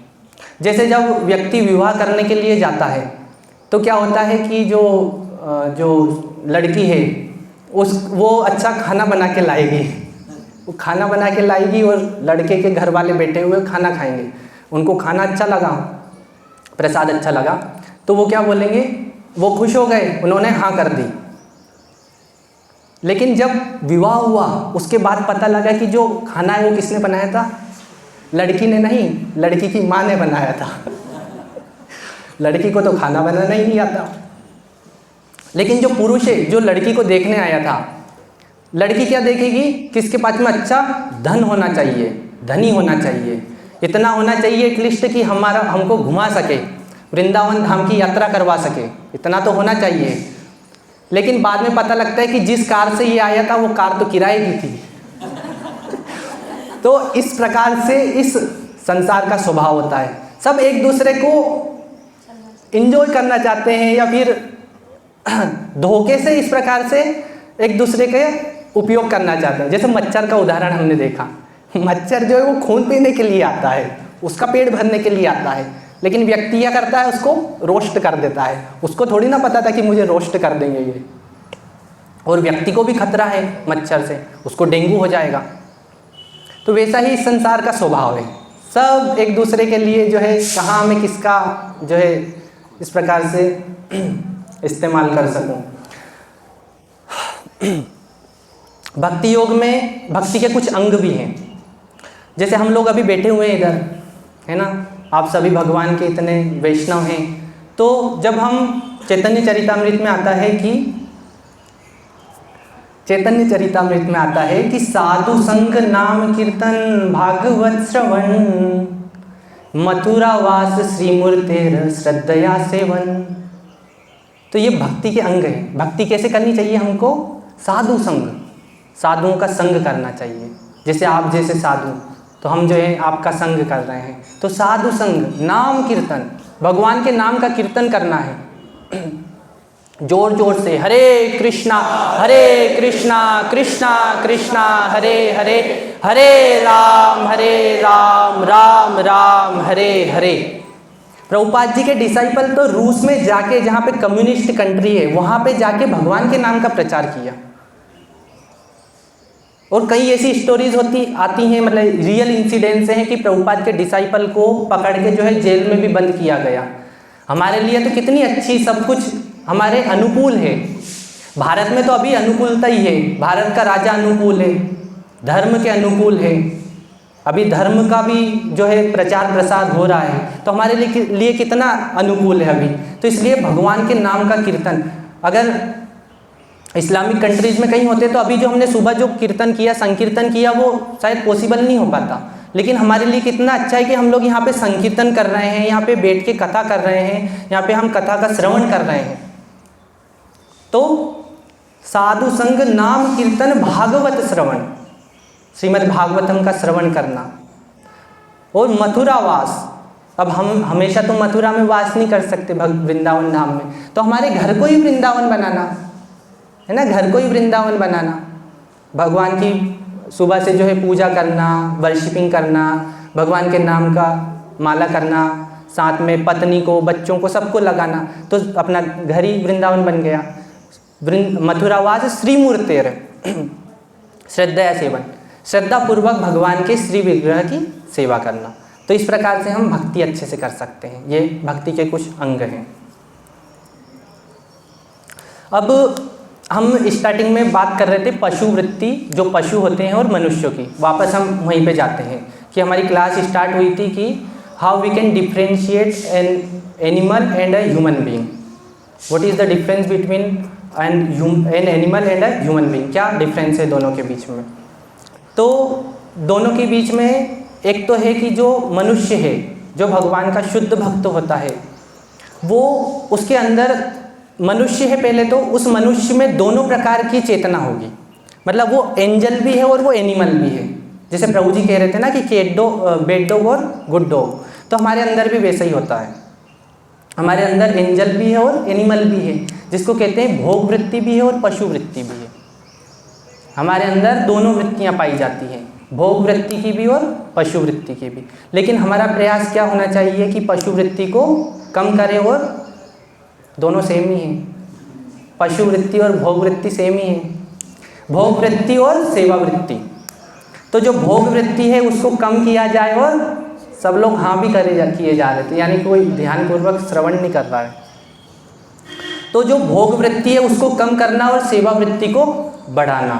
तो जब हम भक्तों के संग में आते हैं, जब हम भक्ति करते हैं, जब हम नाम संकीर्तन करते हैं, तो हमारी जो सेवा वृत्ति है वो बढ़ती है और भोग वृत्ति है वो कम होती है। जैसे जो जीव है उसका स्वभाव क्या है, जीवेर स्वरूप होए कृष्ण नित्यदास, भगवान की सेवा करना। तो सेवा वृत्ति है ना, आत्मा के अंदर तो सेवा वृत्ति है। तो जब तक वो शुद्ध नहीं होगा और वापस सेवा में न लग जाएगा, जब तक वो पूर्णतः जो है सेवा वृत्ति को डेवलप नहीं कर सकता। यानी कि उसको सेवा वृत्ति डेवलप करनी ही होगी अगर उसको अपनी वास्तविक चेतना को प्राप्त करना है तो। और भोग वृत्ति को पूर्णतः खत्म करना होगा। जब हम भगवान के धाम में होते हैं तो हम भोग वृत्ति रखते हैं, वहाँ पे हम भोग की इच्छा रखते हैं। तो हम इस संसार में आते हैं और इस आत्मा के ऊपर एक आवरण चढ़ जाता है, वो है मन का आवरण। हम जैसी इच्छा रखेंगे वैसा ही हमको शरीर प्राप्त होगा। मन, बुद्धि और अहंकार का आवरण उस शुद्ध आत्मा के ऊपर चढ़ जाता है, और इसके कारण जो है वो जो शुद्ध आत्मा है वो भोग वृत्ति की तरफ उन्मुख होता है और भगवान से बहिर्मुख हो जाता है। लेकिन हमको वापस क्या प्रयास करना है कि हम भगवान कृष्ण की तरफ उन्मुख हों और इस संसार की तरफ बहिर्मुख हों। जब हम भक्ति करते हैं, जब हम भक्तों के संग में आते हैं, तो कभी कभी क्या होता है कि और बाहर के जीवों के साथ में भी, जैसे हमने ये उदाहरण देखा ना मच्छर और मनुष्य का, जो उदाहरण हमने देखा, सब एक दूसरे का खून पी रहे हैं। लेकिन एक पंचतंत्र में एक कथा आती है, एक शेर और एक चूहे की। आप लोगों ने अगर सभी ने सुनी होगी। एक शेर है वो लेटा हुआ रहता है और एक चूहा उसके पास में आके ऐसे चूं चूं करता है, आवाज़ निकालता है। तो वो शेर क्या करता है, उसको दबोच लेता है। शेर उसको दबोच लेता है तो चूहा बोलता है कि मुझे मत खाइए प्लीज़, मुझे मत खाइए, मुझे मतलब मेरी रक्षा कीजिए, मुझे मत मारिए। तो शेर कहता है कि तुझे मार के मैं करूँगा भी क्या, इतना सा तो चूहा है मेरा, कहीं पेट में इधर अटक जाएगा, तो मैं मार तो वैसे भी नहीं सकता। पर ये जो तू परेशान कर रहा है ना चूं चूं करके, ये बंद कर की, आवाज़ मत कर और ये इस प्रकार से मुझे परेशान मत कर। तो वो जो चूहा है वो मान जाता है और फिर वो कहता है कि जब भी आपको आवश्यकता होगी तब मैं आपकी सहायता करूँगा। कभी भी अगर आपको मेरी सहायता की आवश्यकता हो तो आप मुझे ज़रूर बुलाइएगा, मैं आपकी मदद करूँगा। तो शेर है वो क्या कहता है कि अरे छोटे से चूहे, तू मेरी क्या मदद करेगा, मैं तो जंगल का राजा हूँ, मैं तो जंगल का राजा हूँ, छोटा सा चूहा तू मेरी क्या मदद कर सकता है। तो चूहा बोलता है कि नहीं, अगर फिर भी आपको आवश्यकता हो तो आप मुझे बोलिएगा। चूहा चले जाता है। उसके बाद में जो शेर है, एक दिन एक शिकारी उसका शिकार कर लेता है और उसको जाल में फंसा लेता है। और उस समय किसकी आवश्यकता होती है, चूहे की।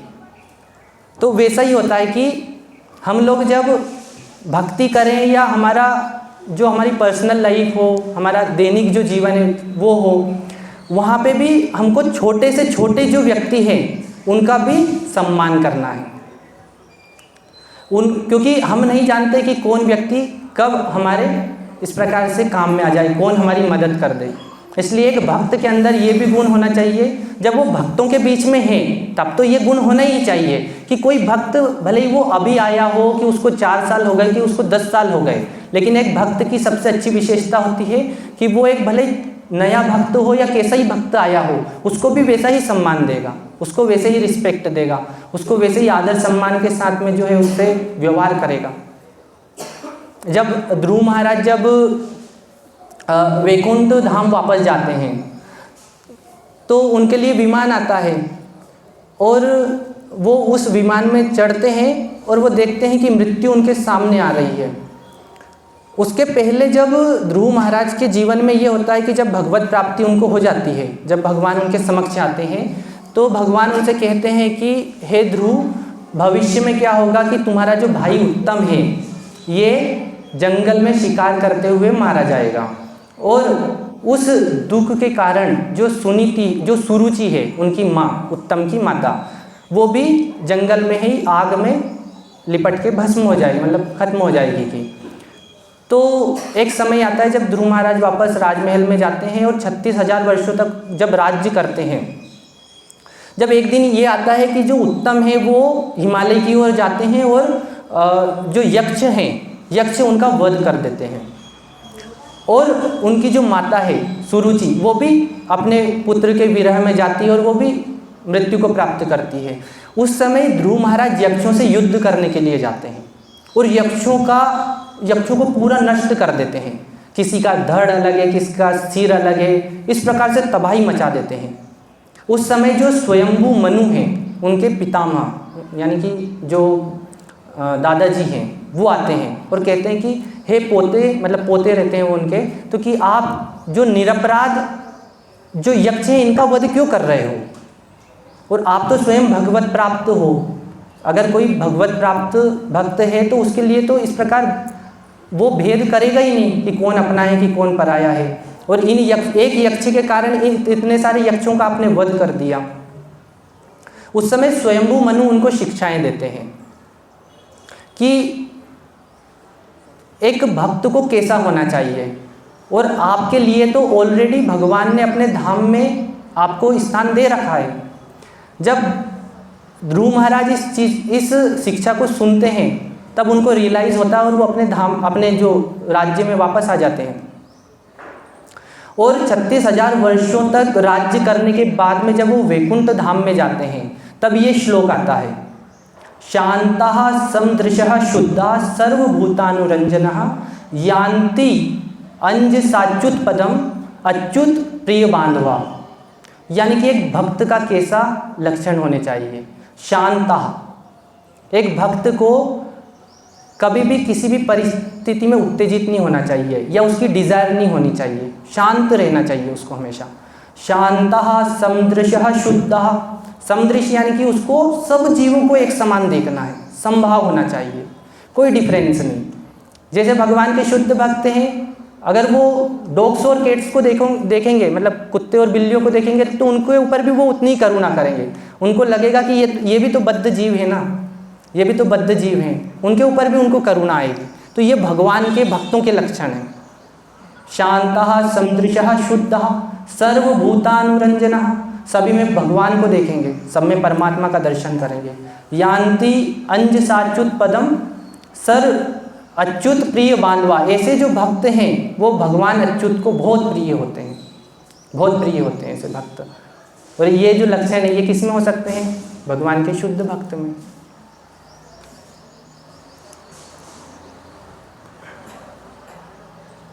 तो जी टाइम बता दीजिएगा कब।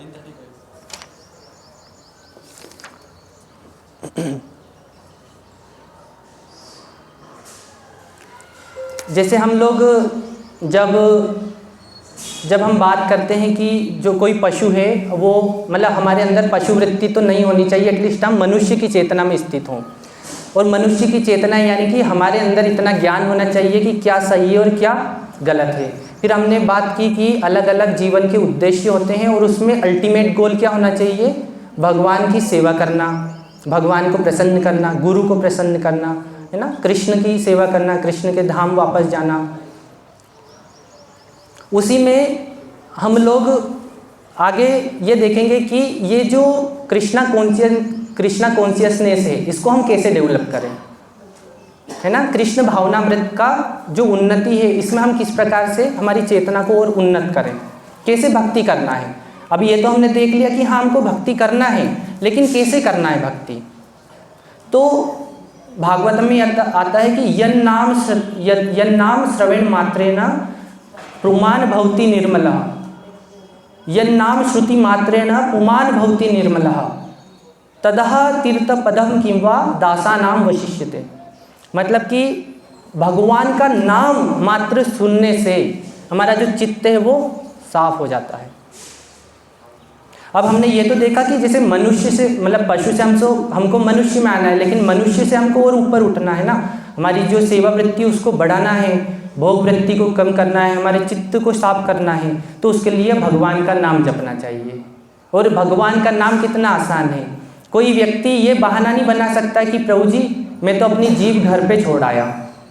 कोई व्यक्ति यहाँ पे बोले कि नहीं नहीं मेरे से गलती ये हो गई कि मैं तो है ना अपनी जीभ घर पे छूट गई गलती से, इसलिए अब मैं भगवान का नाम नहीं ले सकता। ऐसा तो बोल नहीं सकते। यानी कि भगवान ने हमारे ऊपर कितनी कृपा की कि जीभ को भी कहाँ पे फिट किया, एकदम मुंह के बीच में, ताकि आप गलती से भी घर पे नहीं छोड़ के आओ। वो कितना आसान है भगवान का नाम। बस अच्छा, जो युधिष्ठिर महाराज है वो कहते हैं कि हे भगवान, मतलब जब उनसे प्रश्न करते हैं ना, जब यक्ष प्रश्न करते हैं शायद उनसे महाभारत में कि इस संसार का सबसे बड़ा आश्चर्य क्या है कि, तो युधिष्ठिर महाराज क्या कहते हैं कि भगवान आपका नाम इतना सुलभ है और व्यक्तियों को आपने करुणावश जिह्वा प्रदान की है, फिर भी ऐसे जीवों को नर्क जाना पड़ रहा है, ये सबसे बड़ा आश्चर्य है। भगवान का नाम इतना सुलभ है, जिह्वा से कष्ट भी नहीं हो रहा है, ऐसा नहीं कि दर्द होने लग गया, कुछ भी नहीं हो रहा है, इतना सुलभ है। भगवान की कथा करना, भगवान का नाम जपना, है ना। और आप लोगों के लिए तो और ईजी है, बैठ के बस सुनना है कथा को सुनना है, ये और ईजी है, उससे भी हमारा चित्त शुद्ध हो रहा है। कितनी करुणा है भगवान की, कितनी कृपा है, डायरेक्ट मर्सी भगवान की है। उसके बावजूद अगर कोई मूर्ख लोग नर्क को जा रहे हैं, ये सबसे बड़े आश्चर्य की बात है। हरे कृष्णा कृष्णा कृष्णा हरे हरे, हरे राम राम राम हरे हरे। कहते हैं कि भगवान का नाम है वो कैसा है, नाम चिंतामणि कृष्ण चैतन्य रस विग्रह पूर्ण शुद्धो नित्य मुक्तो भिन्नत्वम नाम नामिनो, है ना भगवान का नाम चिंतामणि कृष्ण, चिंतामणि के समान है भगवान का नाम। चैतन्य रस विग्रह, रस, भगवान रसो वैभव है, रसराज है भगवान। और ऐसे भगवान का नाम चिंतामणि कृष्ण चैतन्य रस विग्रह पूर्ण शुद्धो नित्य मुक्तो। कैसा है भगवान का नाम, पूर्ण शुद्ध है। हो सकता है कि अलग अलग युगों में अलग अलग विधियां हो, लेकिन कलयुग की सर्वश्रेष्ठ विधि है भगवान का नाम जपना। क्योंकि हम लोग हमको पता है कि अलग अलग विधियों से पॉसिबल ही नहीं है। सतयुग के टाइम पे 60,000 वर्षों तक आपको तपस्या करनी पड़ती थी, और अब कितना आसान है। ध्रुव महाराज ने 6 महीने में भगवान को प्राप्त किया, लेकिन कैसे किया वो भी तो देखिए ना आप। महाराज जी कैसे बोल रहे थे कि ध्रुव महाराज ने अपने प्राणों को रोका, कुछ नहीं खाया, पर मुझे तो समझ नहीं आता कि ये कैसे पॉसिबल है। हमारी तो बुद्धि के ही परे है ये, तो हम समझ ही नहीं सकते। अभी हमको कोई बोल दे कि आप तो 2 पैर पे खड़े होकर भगवान का नाम लो, 2 पैर पे खड़े हो जाओ बस और भगवान की तपस्या करो, वो पॉसिबल नहीं है हमारे लिए। 1 पैर पे कैसे खड़े होंगे, 1 पैर छोड़ो, ध्रुव महाराज अंगूठे पे खड़े हैं, पैर के अंगूठे पे खड़े हैं, वो सब तो हमको करना नहीं है ना। फिर आता है कि भाई त्रेता युग में यज्ञ हो रहा है तो आप भी यज्ञ वगैरह करो, वो भी पॉसिबल नहीं है हमारे लिए। तो कैसे यज्ञ करोगे आप? ना पंडित शुद्ध है, पंडित उधर चाय पी रहा है, तंबाकू खा रहा है। हमारे इधर शादियां होती है तो हम लोग विवाह में ऐसे बैठे हुए हैं, अभिषेक भी था साथ में, और जो पंडित जी हैं वो विवाह करवा रहे हैं, वो बीच में थोड़ा सा ब्रेक लेके बीड़ी वगैरह भी लगा ली। तो ऐसा किसी को, पंडितों को टारगेट नहीं कर रहे, ब्राह्मणों को। ब्राह्मण का गुण तो बहुत ही उच्च होता है, बहुत ही, बोलते हैं ना विप्रतम दुर्लभम तत्र, विप्र तो कितना दुर्लभ है, लेकिन आजकल ऐसे पाए जाते हैं, है ना, बहुत मुश्किल है। इसलिए इस्कॉन में ऐसे साधुओं के दर्शन करना, जब हम वृंदावन में जाते हैं तो कितने सारे साधु दिखते हैं ना हमको, हम साधुओं से वैसे ही आकृष्ट होते हैं। हमको लगता है कि हम इनसे बात कर ले, हम इनसे थोड़ा सा मार्गदर्शन ले, लेकिन जब मैं इस्कॉन में आया तब मुझे समझ में आया कि इधर तो हर व्यक्ति साधु है। किसी से भी मिल लो, किसी का भी संग कर लो। एक आप छोटे से बच्चे से पूछ लो इस्कॉन में कि who is the ultimate God, who is the real God, who is God, इतना ही पूछ लो आप, कौन भगवान कौन है, हु इज़ गॉड। एक छोटा सा बच्चा बता देगा आपको, Krishna is the God, Krishna is the supreme personality of God head. क्या जीवन का लक्ष्य क्या है? छोटे से बच्चे से पूछिए आप कि क्या है जीवन का लक्ष्य, तो बता देगा, going back to godhead, वापस भगवान के धाम जाना। बाहर पूछिए आप, ब्राह्मण से पूछ लीजिए, आप पंडित से पूछ लीजिए, नहीं बता पाएंगे। ये प्रभुपाद जी ने हमको दिया है। इसलिए भगवान का नाम बहुत शुद्ध है, पूर्ण शुद्धो नित्य मुक्तो भिन्नत्वम नाम नामिनो। ऐसा भगवान का नाम और भगवान कृष्ण दोनों अभिन्न है, और कोई मिश्रण भी नहीं है। नाम में क्या मिश्रण होगा? नाम में कुछ और तो ऐड कर नहीं सकते अपन, बाकी चीज़ों में तो बहुत मिश्रण है। इसलिए भगवान के नाम का जप करना चाहिए, भगवान के नाम का कीर्तन करना चाहिए, ये भक्ति के अंग हैं। इस प्रकार जब हम करेंगे तो हमारा चित्त का मार्जन होगा। चेतो दर्पण मार्जनम भव महादावाग्नि निर्वापणम श्रेयः केरव चंद्रिका वितरणम विद्यावधु जीवनम। और ऐसे ही भगवान का नाम है, जो जब हम नाम लेंगे ना भगवान का, तो हमारे आनंद की वृद्धि होगी। आनंदाम बुद्धिवर्धनम प्रतिपदम, हर पग पग पे भगवान के नाम की अनुभूति होगी, हमको आनंद मिलेगा आपको।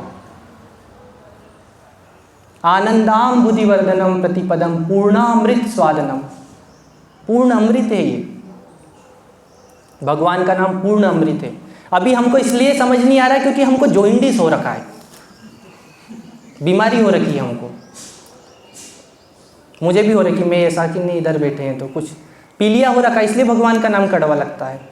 जैसे कोई व्यक्ति को पीलिया हो जाए, उसको क्या सोल्यूशन, उसको क्या देते हैं दवाई? गन्ने का जूस पियो की। गन्ने का जूस कैसा होता है? मीठा, लेकिन उस व्यक्ति को कड़वा लगता है, वो नहीं पिएगा। एक तो उसका कलर ही वैसा अच्छा नहीं लगता, थोड़ा अलग कलर रहता है गन्ने का जूस का। फिर ऊपर से वो कड़वा लग रहा हो तो वो लगेगा ये करेला का जूस पी रहे हैं हम, गन्ने का जूस नहीं, करेला का जूस पी रहे हैं। लेकिन जब वो व्यक्ति सही हो जाएगा, उस बीमारी से जब ठीक हो जाएगा, तो वो नाम, वो जो जूस है उसको कैसा लगेगा? मीठा लगेगा। वैसा ही हमारे साथ में है। जब मैं बेस में आया था, मुश्किल से 1 साल ऐसे ही कुछ हुआ था। मैं ये इसलिए बता रहा हूँ, मुझे ऐसा लगता है कुछ चीज़ें स्क्रिप्टेड नहीं होनी चाहिए, जो अंदर है वो बाहर आना चाहिए। तो जब मैं बेस में था उस समय मैं और एक और प्रभु जी थे, बहुत ही भगवान, मतलब बहुत ही सीनियर प्रभु हैं और बहुत ही सिंसियर हैं, कृतेश प्रभु, आप लोग सब जानते होंगे प्रभु जी को। तो मंगल आरती के बाद में हमारे यहाँ पे मंगल आरती होती थी भगवान की सुबह सुबह, और उसके बाद में हम लोग जप करने बैठते थे। तो प्रभु ऐसे बैठते थे, ऐसे साइड में मैं बैठता था, ऐसे हम दोनों बैठते थे और जप करते थे। तो मॉर्निंग में जैसे 8 माला 10 माला ऐसे उस समय करते थे। तो प्रभु ने मुझे माला जब ख़त्म हुआ, जब कंप्लीट हुआ, उसके बाद में मुझे मिठाई दी उन्होंने कहीं से प्रसाद आया होगा तो उन्होंने मिठाई दी मुझे। और मेरे से प्रभु पूछते हैं कि क्यों गोविंद प्रभु, ये जो मिठाई है ये मीठी है या भगवान का नाम मीठा है? मैंने मिठाई को पाया, मैंने बोला प्रभु जी मुझे तो मिठाई मीठी लग रही है। क्योंकि उस समय तो जो अंदर है वही बोलूँगा मैं माला कर रहा हूँ, रस आएगा, लेकिन बीच बीच में आता है, फिर कहाँ चले जाता है पता नहीं। फिर भगवान, हम मन को लगाते हैं भगवान के नाम में, यही करना है। अगर शुद्ध होते तो वो तो हमेशा भगवान के नाम में ही लीन रहते हैं। तेलवत भगवान के नाम की जो चेतना चलती है, भी तेलवत, जैसे तेल कैसे गिरता है ऐसे। तो मैंने प्रभु जी को बोला कि प्रभु जी मुझे तो ना मिठाई अच्छी लग रही है, ज़्यादा मीठी लग रही है, भगवान का नाम अभी इतना नहीं लग रहा।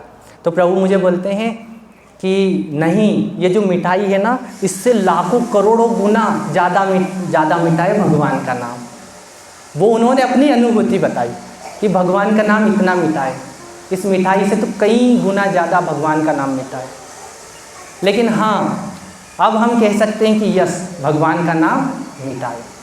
और रूप गोस्वामी कहते हैं कि हे भगवान, मेरा एक मुख क्यों, करोड़ों मुख होने थे, उन करोड़ों मुखों से मैं भगवान का, आपका नाम लेता कि।